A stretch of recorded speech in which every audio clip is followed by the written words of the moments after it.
اعوذ باللہ من الشیطان الرجیم بسم اللہ الرحمن الرحیم وبہ نستعین۔ ناظرین محترم السلام علیکم۔ انشاءاللہ امید ہے کہ آپ سب خیریت سے ہوں گے۔ ایام کرامت ہے، عشرہ کرامت ہے۔ حضرت معصومہ سلام اللہ علیہا کے کرامات کے حوالے سے آپ کی خدمت میں گفتگو ہو رہی ہے۔ اس جلسے میں معجزے اور کرامت میں جو فرق ہے اسے آپ کی خدمت میں بیان کرنا چاہتا ہوں۔ معجزہ لانے والا نبی ہوتا ہے اور نبی اپنی نبوت کی تصدیق کے لیے معجزہ پیش کرتا ہے، جس طرح پیغمبر اکرم نے قرآن کو معجزے کے طور پر پیش کیا اپنی نبوت کی تصدیق کے لیے۔ معجزہ تحدی کے ساتھ ہوتا ہے، یعنی چیلنج کرتا ہے سامنے والے کو۔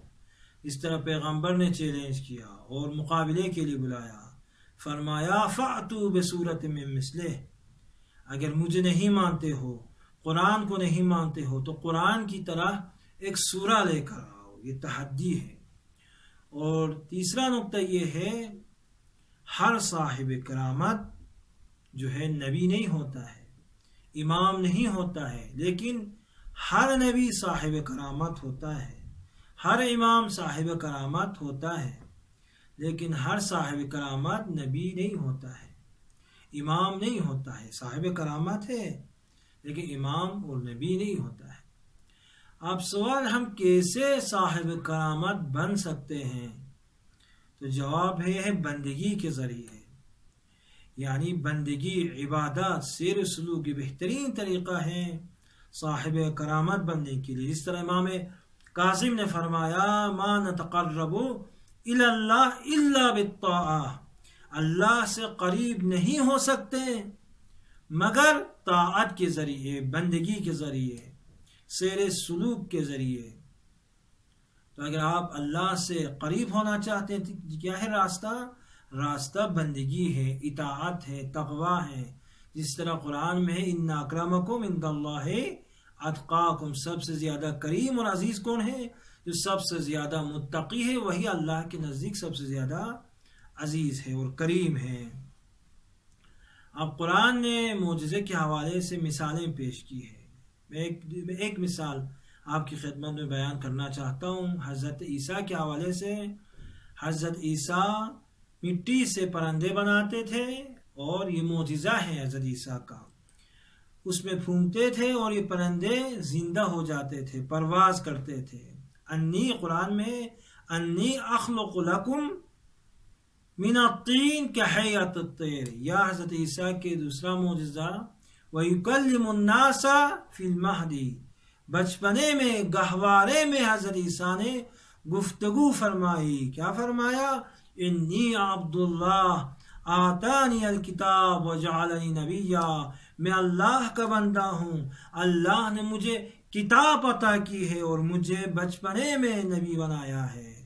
تو گہوارے میں آپ نے تکلم کیا، گفتگو کی، یہ معجزہ کے لیے قرآن نے مثال دیا۔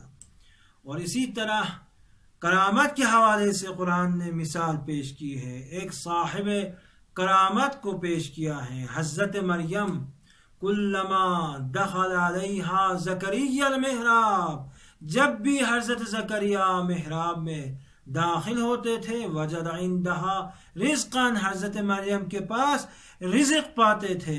اور حضرت زکریا پوچھتے تھے یہ رزق کہاں سے آیا ہے؟ تو حضرت مریم کریمہ کا یہ جواب ہے، یہ اللہ کی طرف سے ہے، یہ پروردگار کی طرف سے، یہ تو کرامت ہے۔ تو حضرت معصومہ بھی کریمہ ہیں، امام نہیں ہیں، نبی نہیں ہیں، مگر صاحب کرامات ہے۔ اور پوری دنیا سے لوگ آتے ہیں، زائرین آتے ہیں، اپنی مشکلات کو پیش کرتے ہیں اور مشکلات کا حل لے کر جاتے ہیں، جواب لے کر جاتے ہیں۔ یہ حضرت معصومہ فاطمہ معصومہ سلام اللہ علیہا کی کرامت ہے۔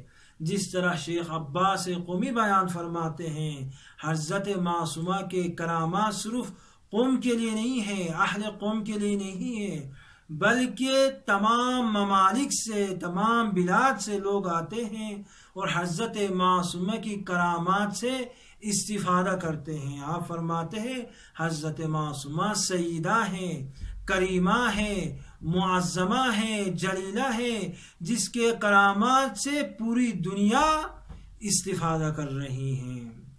اس سے زیادہ آپ کو زحمت دینا نہیں چاہتا ہوں۔ بارگاہ الہی میں دعا ہوئے پروردگارا ہمیں حضرت معصومہ کی سیرت پر چلنے کی توفیق عطا فرما۔ والسلام علیکم ورحمۃ اللہ وبرکاتہ۔